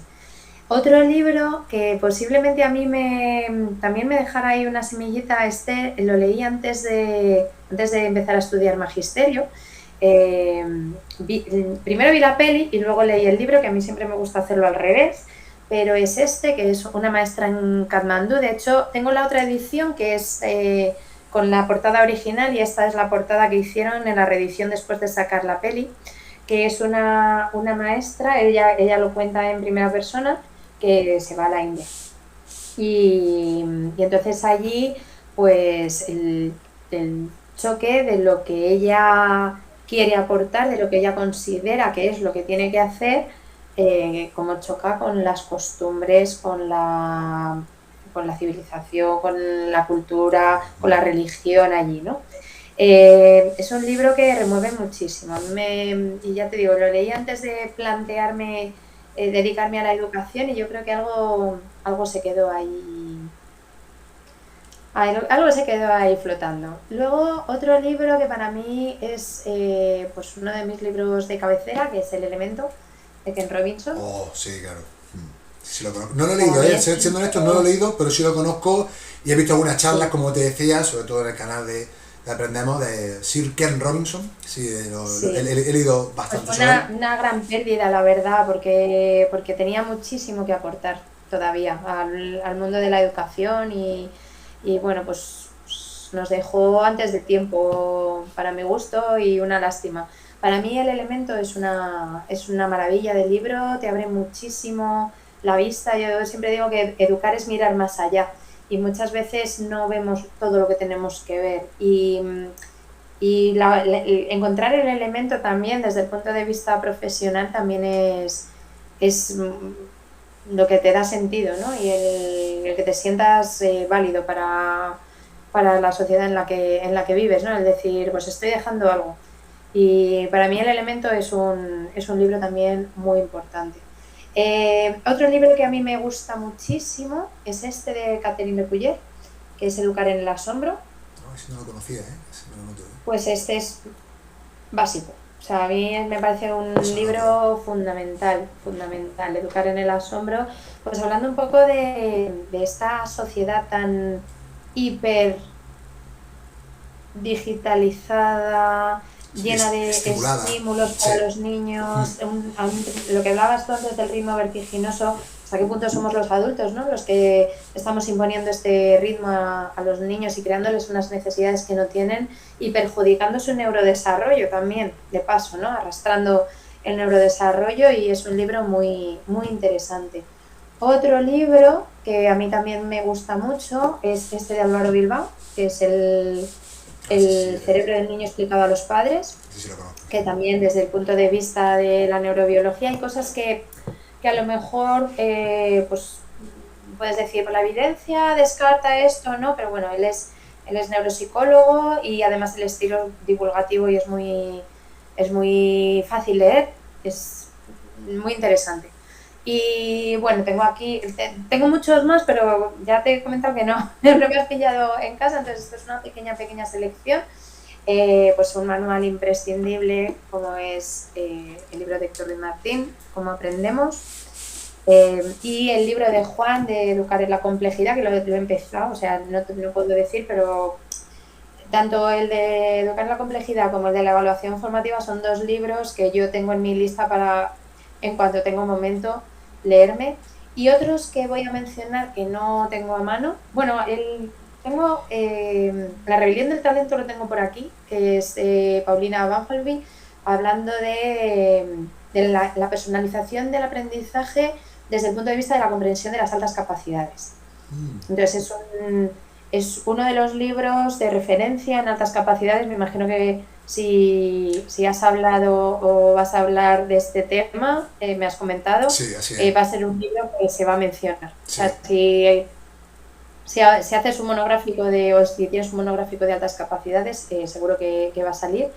Luego, otro libro muy que también es referente y que seguro que sale también en esa charla o en otras que puedas tener, es el del aula diversificada de Carol Ann Tomlinson. Y luego, para las profes de idiomas o las familias que se estén planteando bilingüismo o no bilingüismo, hay un libro muy interesante que se llama El cerebro bilingüe, de Joan Costa, que también es muy divulgativo, pero lo que hace es, a través de distintos estudios por distintas universidades, por distintos investigadores, pues hablar de los pros y los contras del bilingüismo. Y es muy interesante, muy interesante. Madre Bueno, mía, pues menuda exposición tan brillante, tan increíble, la verdad, ¿eh? Yo, bueno, me iba a anotar. Lo bueno es que como esto está grabado, pues luego lo veré tranquilamente y anotaré bien por si se me olvida alguno y hacerme con ello. Fíjate que hay una cuestión, Mónica, que sí me gustaría hablar contigo, y es el hecho de que a veces habla de la evidencia, ¿no? De que hay ciertos autores que como creo que bien sabes, yo también, por lo que leemos, ¿no? Hay una corriente, al final esta especie de equipo, ¿no? De bando X, bando Y, no lo sé, que a mí me gusta leerlos a todos. De hecho, fíjate si intento ser cauto, que ahora estoy leyendo diferentes libros con autores de diferentes posturas, y eso me está generando un reto tremendo, porque cada vez que veo una aseveración de algo, tal, estoy investigando. O sea, me está costando leer un libro que a lo mejor no es tan extenso, lo más grande, por la labor de contraste, de informarme de hasta qué punto esto que dice es cierto, es subjetivo, está secado, me ha sacado una parte de un contexto para dar tu opinión sobre algo, y a veces creo, honestamente, y a día de hoy, mañana no sé lo que pensaré, o dentro de un mes, que a veces no, la crítica es necesario, yo eso lo veo, y yo también lo soy, fundamental, pero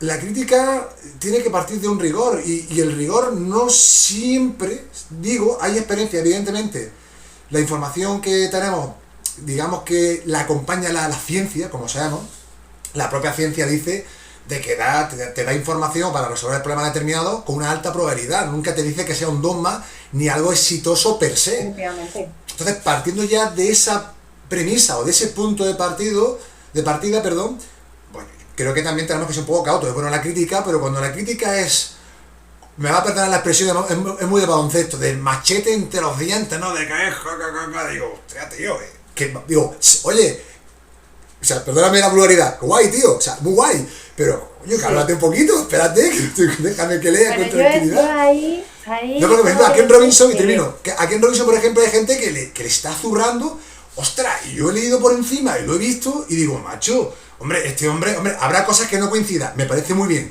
pero no me digas que todo lo que dice está mal.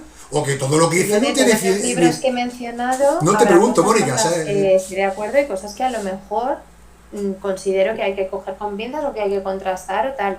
Son libros que a mí me han aportado. Y voy a abrir un melón porque yo sé que es un tema súper polémico, Ya. pero no he traído ni Frames of Mind ni de Inteligencias Múltiples en el aula de Howard Gardner, sí. Howard Gardner y de Thomas Armstrong. Sí. Yo mi trabajo de fin de grado fue sobre inteligencias múltiples y yo desarrollé una investigación propia sobre inteligencias múltiples con una muestra de 100 alumnos que puede resultar significativa o no significativa.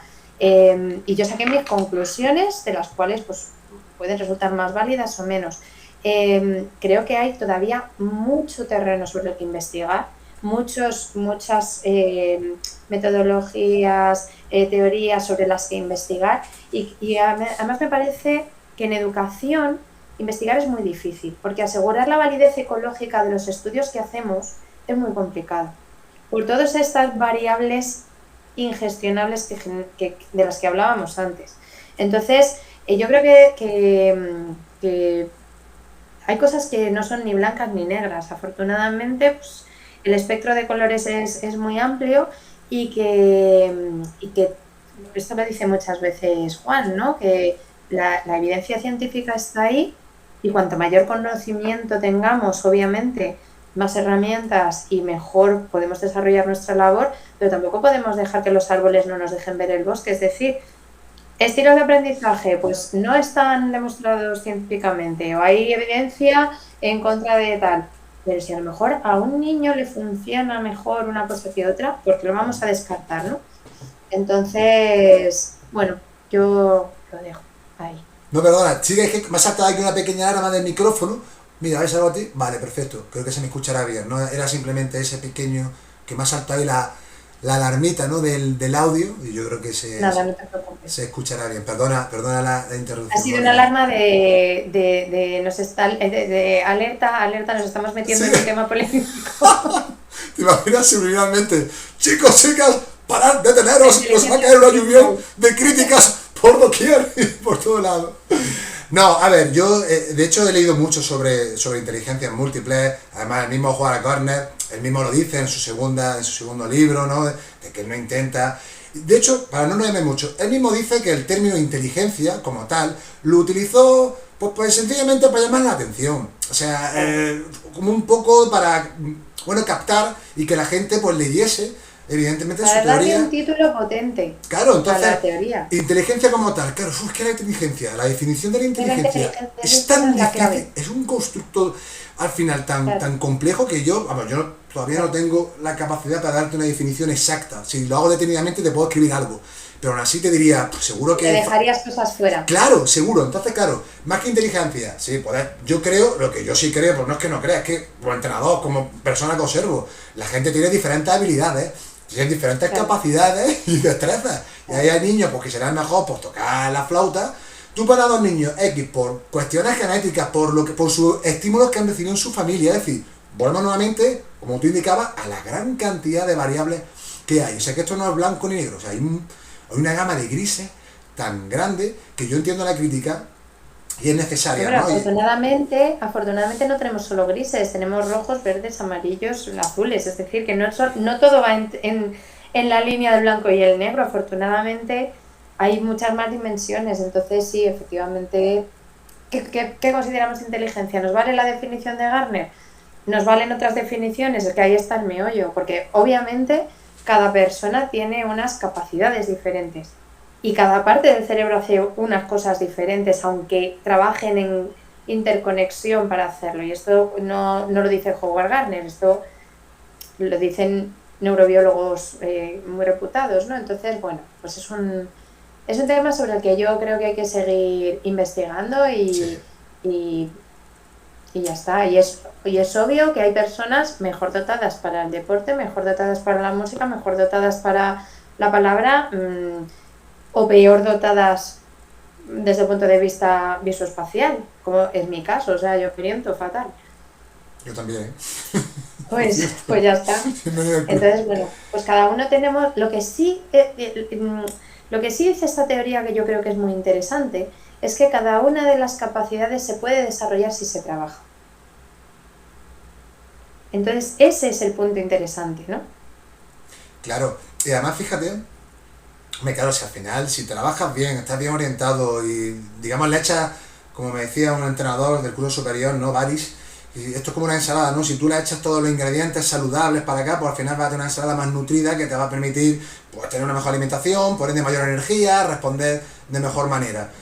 Luego hay muchas casuísticas, que a lo mejor hay productos en función de la persona, pues que a lo mejor son intolerantes, por poner un ejemplo. O sea, ahí entramos ya un poco en el tema personalizar, ¿no? O sea, fíjate qué mundo tan bonito, qué mundo tan amplio, y yo a veces Pero bueno, de aquí a saltar al DUA es súper fácil, porque lo que estamos hablando es de barreras al aprendizaje o de tal, y eso, pues yo como no soy experta, te dejo que lo hables con alguien que sepa mucho más que yo, que seguro que ahí sale una charla mucho más interesante. Sí, y de Pero hecho, sí, efectivamente, cada uno tenemos capacidades y necesidades y motivaciones diferentes. y así incluso también dos personas que, yo en mi caso, ¿no? En baloncesto también, que puedes echarle más horas. Hay gente que ya tiene un talento deportivo, hablo del talento deportivo, determinado que, oye, que yo entrenaba pequeño y que a lo mejor le dices vamos a votar y ya los ves votando, haciendo un cambio por delante, sin mirar al suelo, que tú dices, madre mía, y a otros que les cuesta un poquito más. Pero claro, eso partimos de inicio. Luego esa gente que a lo mejor ha empezado aquí, si el otro ha seguido trabajando y el otro se ha relajado, pues al final nuevamente volvemos a esas caras que el otro al final termina también superándolo, ¿no? Es decir, que son muchas las variables, creo que es complicado. Mira, acabas de decir una cosa que es fundamental. Yo siempre digo, y se lo digo a mis alumnos, se lo digo a mi alumnado, se lo digo a las familias, que llega mucho más lejos el que es constante que el que es brillante. Porque tú de base, de serie, por genética, por lo que sea, te pueden haber caído unos dones, pero como no los trabajes, es como la arcilla que la dejas secar al aire. Con eso no hacen nada. Si se trabaja, puede llegar a ser lo más maravilloso que nos podamos imaginar. El año pasado ganó Sandra Sánchez la medalla de oro de catas en los Juegos Olímpicos. Sí. No sé si estás un poco familiarizado, sí, ¿no? Sí. Yo he hecho karate muchísimos años, sí. Era mi disciplina deportiva, y entonces cuando aterrizó además ella es algo más joven que yo, no es mucho más joven que yo, pero no llegamos a coincidir porque ella empezó muy tarde a competir. Y yo me retiré pues porque no tenía las condiciones, pero sobre todo porque no tenía la motivación. Entonces cuando llegó al aeropuerto, que hubo un recibimiento y tal, y lo vemos en las noticias, y dice mi hija, mira mamá, ¿te imaginas? Esa podrías haber sido tú. Y le dije, no cariño, es imposible que yo hubiera sido, que esa hubiera sido yo, porque yo no entrenaba ni una centésima parte de lo que entrena esta mujer, porque no he trabajado lo suficiente, mis cualidades fueran mejores o peores para desarrollarlas y llegar ahí. Entonces, cuando de serie nos tocan una serie de dones, pues maravilloso, pero si no nos tocan, con trabajo se puede llegar, y ahí la motivación es muy importante, ¿no? En los objetivos que te planteas, decir a dónde quiero llegar yo, qué quiero conseguir. También es verdad que hay que ser realistas, es decir, yo quiero ganar el oro en suelo de las próximas Olimpiadas, pues va a ser que no, por muy fuerte que me lo proponga, ya va a ser que no, ¿no? Entonces también hay que ajustar un poco las expectativas, pero sí que es verdad que con trabajo se consiguen muchísimas cosas. Mira, yo para ya ir cerrando, y te cuento una historia muy rápida personal a lo que tú dices, ¿no? Y hay incluso a veces, pues por ejemplo, yo, como te contaba antes fuera de micro, ¿no? Que mi sueño era ser jugador profesional de baloncesto, ¿no? Y también he sido entrenador ahora, ¿no? Y he trabajado con adolescentes que también tienen ese mismo sueño, ¿no? Y a veces me han preguntado, ¿tú crees que voy a llegar? ¿No? Pregunta que te ponen un compromiso bastante grande, ¿no? Y al final lo que yo le digo es, disfruta del camino, esfuérzate lo máximo posible, y en el sitio, en el contexto o en el equipo que estés, disfruta y da lo máximo de ti. Eso sí, ten en cuenta que llegar arriba es muy difícil, que no solo depende de ti, que también hay otros factores externos que influyen y que nosotros no tenemos tanto poder de alcance, pero quédate con eso, porque yo personalmente tenía un sueño, no lo conseguí. Bueno, no lo conseguí. No sabes la cantidad de ganancias que me ha dado. Jugar baloncesto, de amistades, de valores, de forjar mi constancia, mi motivación, de cuidarme físicamente, de seguir jugando a mis 41 años, aunque no esté en la NBA o en la CB, lo siento mucho, ¿qué vamos a hacer? No, pero bueno, fuera broma, al final he disfrutado una barbaridad, me ha dado de mis mejores amigos, o sea, la experiencia ya en sí y lo que a mí también me ha hecho mejorar hasta donde he llegado, oye, eso, Mira, que honestamente, todo eso que te ha dado el baloncesto, tú lo tienes para devolverlo cuando te dediques a la educación. ¿cómo, perdona? Cuando tú te dediques a la educación, Sí, tú vas a devolver ah, claro, en tu modelo, en tu forma de ser, en tu manera de trabajar, porque tú vas a querer que que tu alumnado se esfuerce, tú vas a querer que tu alumnado tenga afán de superación, que sepa superar las dificultades a las que se encuentre. Entonces, yo creo que todo lo que echamos en nuestra mochila al final lo devolvemos. Tú hablabas al principio de que yo soy jueza y colaboro con la Liga Española de Debate Universitario. Ese fue mi primer proyecto profesional. Yo tenía 19 años, empecé de prácticas en una empresa y eso era una idea. Pues todo lo que yo aprendí cuando desarrollábamos el reglamento de competición, los manuales de apoyo para los equipos, la formación de los jueces, la presentación a las universidades, todo eso que yo aprendí durante todo ese proceso, yo lo devuelvo en el aula, porque al final todas esas experiencias te modelan. Yo no soy la misma maestra habiendo hecho magisterio con todo lo que llevo a mis espaldas que si yo hubiera terminado mi COU, hubiera hecho magisterio y me hubiera metido en un aula de primaria. Es imposible. Entonces todo lo que hemos trabajado y todo lo que hemos echado en la mochila a nivel de formación y a nivel de experiencias, yo creo que es importante, ¿no? Porque luego enriquece nuestra actividad profesional. totalmente, y todos esos aprendizajes al final nos forjan, como tú dices, los compartimos, los entregamos, ¿no? Ya tanto sea el alumnado, compañeros, compañeras de profesión, y eso al final yo creo que acaba enriqueciendo a todas las partes, ¿no? Así que Y estoy... luego no hemos hablado de una cosa, lo he pensado antes cuando hablábamos de la acción tutorial, Sí, y es el trabajo en equipo. O sea, al final tenemos en la clase de al lado, o en el pasillo de arriba o en el pasillo de abajo, gente que trabaja de manera diferente y, y de la que nos podemos enriquecer también muchísimo. Entonces, yo creo que también el trabajo de equipo yo pagaría lo que fuera por tener un agujerito y poder dar clase a mis compañeras y compañeros, ¿no? Y aprender. Muchas veces es una reivindicación que se hace mucho, ¿no? ¿Y por qué no podemos ir a ver cómo da clase tal o cual, ¿no? Y aprender de otros centros y aprender de otra tipología de centros. Yo creo que eso enriquece mucho.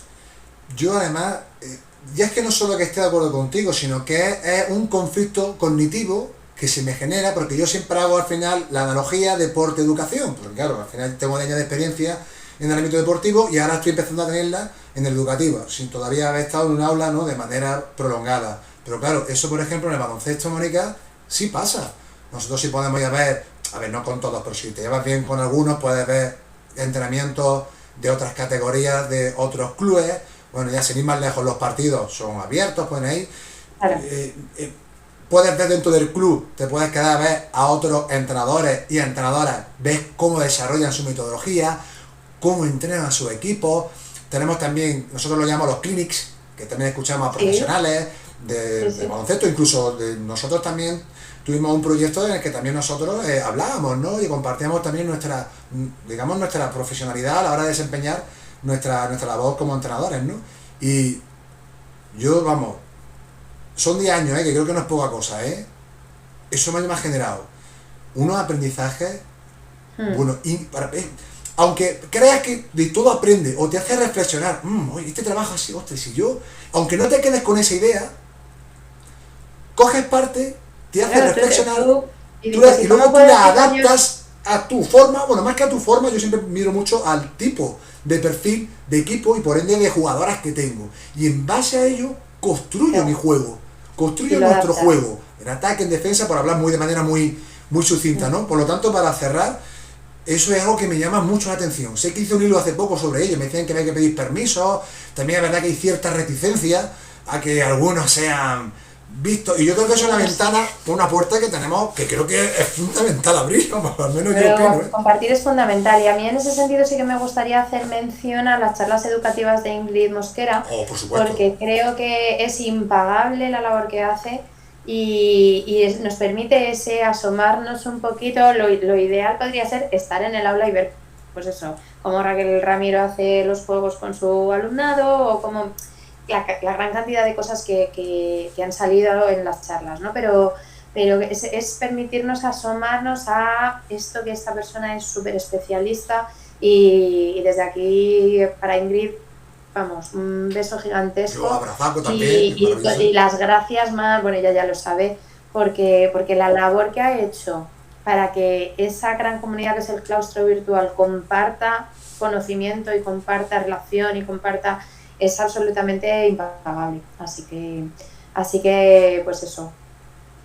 Ingrid, muchas gracias, jefa, de las charlas educativas. Que te queremos, Ingrid, que te queremos mucho. ¿Qué vamos a hacer? ¿Qué es lo que hay? Tú sabrás lo que haces para que la gente te quiera tanto. Algo estarás haciendo. Bueno, lo que hace y lo que es, porque no puede ser más grande y más maravillosa como persona. Totalmente. Y bueno, para ir cerrando ya, la verdad que estoy encantadísimo de hablar contigo, vamos, me tiraría mucho más rato. La verdad que conforme vamos avanzando, es que todavía van haciendo más cosas, digo, al final me voy a quedar, como sigamos, digo, me voy a quedar 3 horas. Pero bueno, tampoco ni para cansarte a ti, ni seguramente a la gente hablando de velocidad, cuando vean a lo mejor que ya vamos por casi 1:40, y la gente, madre mía, estos dos como hablan. La gente no lo va a ver, esto no lo va a ver nadie. Pero ya te decía al principio, si es que ya para mí esto ya es una oportunidad, para mí esto es un lujo, o sea, para mí esto es enriquecedor, me nutre y yo me quedo con eso y vamos, y para mí eso, como te decía, es un regalo. Pero bueno, en algún momento tendremos que poner ya el punto final. Y si te hago ya la última preguntita, que también es habitual ya, aquí en este canal, y es, ¿qué consejo nos darías, Mónica, bajo tu punto de vista, a aquellas personas que como yo, estamos estudiando el grado de educación primaria, también educación infantil, por qué no decirlo, es decir, todas las personas que se vayan a dedicar a la enseñanza, pero sobre todo primaria, que es lo que nosotros estamos trabajando? ¿Qué consejo le darías a los estudiantes, ¿no?, de cara a cuando vayan a ejercer por primera vez delante de un aula? Bueno, voy a pensar en cuando empecé yo. Lo primero, prepararse todo lo que puedan. Prepararse las clases, hacerse su buena planificación, pensar mucho el para qué de las cosas, ¿no? El qué hago, pero más que qué hago, primero pienso para qué y luego ya decido el qué. Eso sería lo primero. Segundo, el saber que te vas a equivocar. Que vas a hacer las cosas de la mejor manera que creas y aún así va a haber momentos en los que te vas a equivocar y igual que decimos que el error es parte del aprendizaje en el alumnado, pues en nuestra labor profesional también. También aconsejaría pedir ayuda cuando una situación no sabemos afrontarla. Hemos hablado de que tenemos en la clase de al lado, en el aula de al lado, o en el pasillo de arriba, de abajo, gente que tiene más experiencia o que nos puede aportar otro punto de vista o bueno, simplemente con quien intercambiar una situación que a lo mejor no vemos con claridad. Y si no lo encontramos en nuestro entorno presencial, pues ahí está el claustro virtual, que es una comunidad que es pura generosidad, que en cuanto tú lo hablabas antes, ¿no?, que yo llamo a la gente y todo el mundo me dice que sí, porque realmente pues yo creo que todo el mundo tenemos conciencia de que lo que hacemos es importante y no tiene ningún sentido, no, es que esto es mío, lo hago yo en mi aula y es mi marca y es mi sello de identidad. Vamos a ver que no somos la Coca-Cola, es que si me funciona a mí y le puede funcionar a otra persona, pues mejor, ¿no? Me recordaba a Gollum, ¿no?, al Señor de los Anillos, no, mi tesoro, mi tesoro. Entonces, en ese sentido, yo creo que pedir ayuda es importante. Otro consejo sería escuchar mucho al alumnado, a las familias, a los compañeros, escuchar y estar siempre lo que tú decías antes de la humildad, ¿no? El no pretender saberlo todo, sino pues entender que hay situaciones nuevas que en cada curso, cada grupo nuevo se presenta una oportunidad y una serie de retos diferentes. Y una última cosa que a mí no me la contó nadie y luego pues me he dado de bruces porque para mí personalmente es una dificultad, que es cuidar la voz.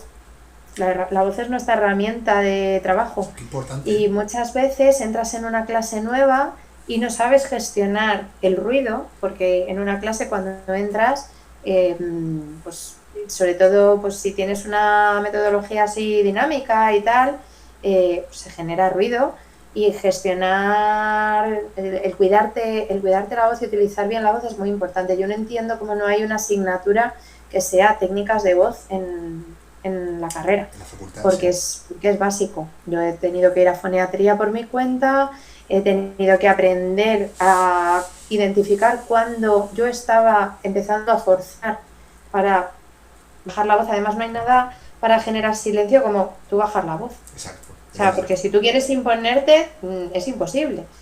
Entonces, aprender a cuidarte la voz y seguir aprendiendo, ser estudiante eternamente.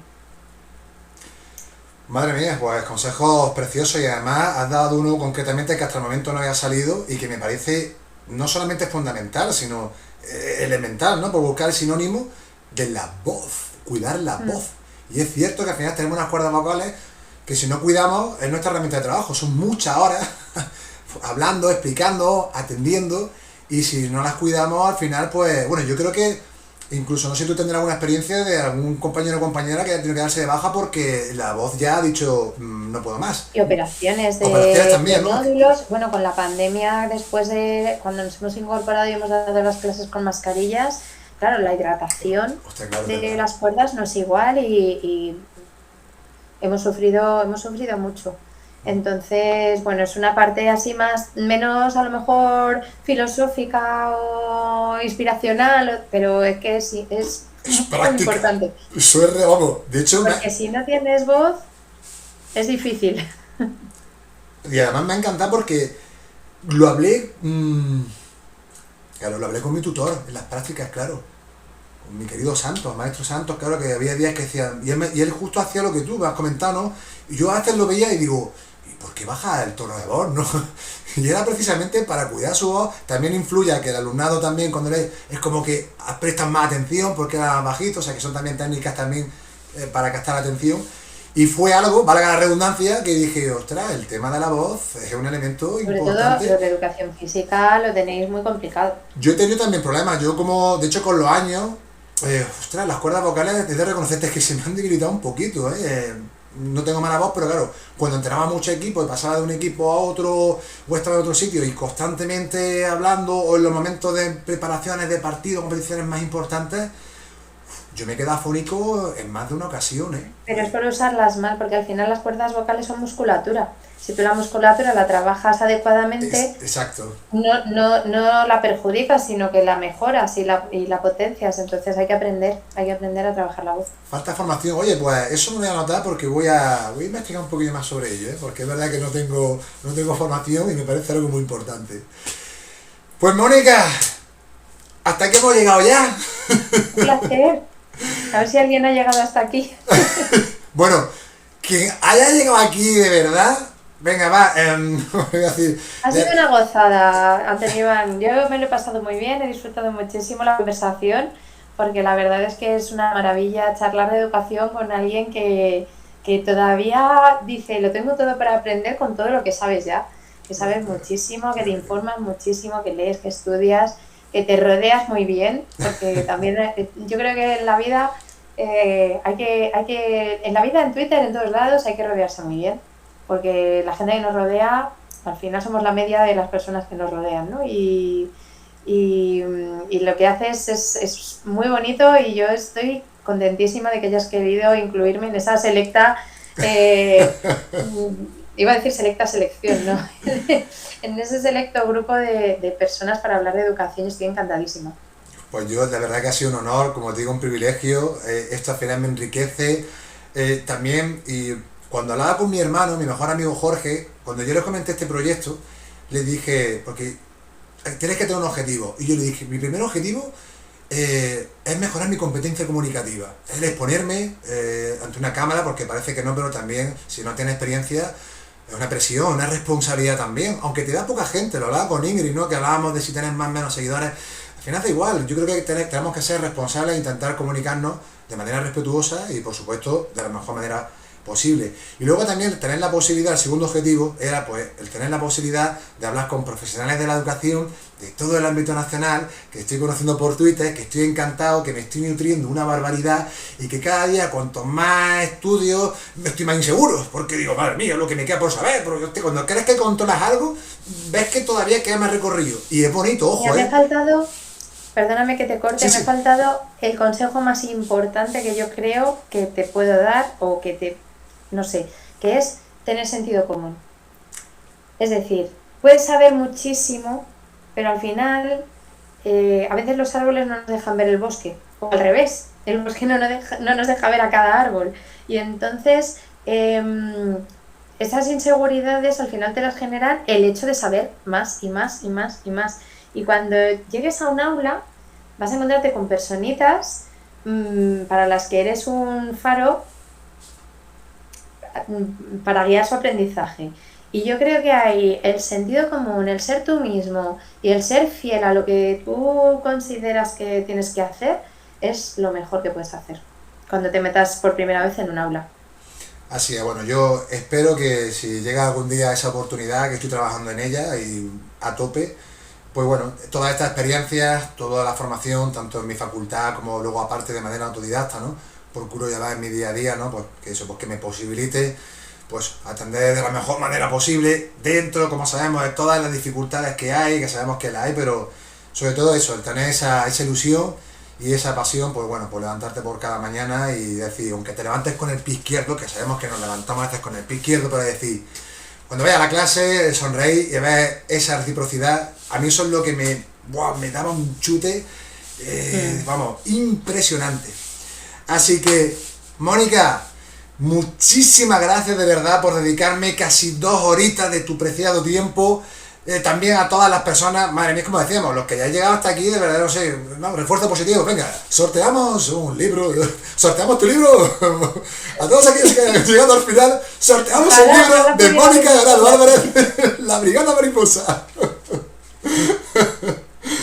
En fin, bueno, fuera broma, lo dicho, un placer, gracias por todo, y a ustedes, como decían, se han llegado aquí, gracias por su atención, y les emplazo a otro nuevo capítulo en esta nuestra humilde casa, mi canal, Charlamos en Educación. Hasta la próxima, chao. Muchas gracias. Loose change for getting down.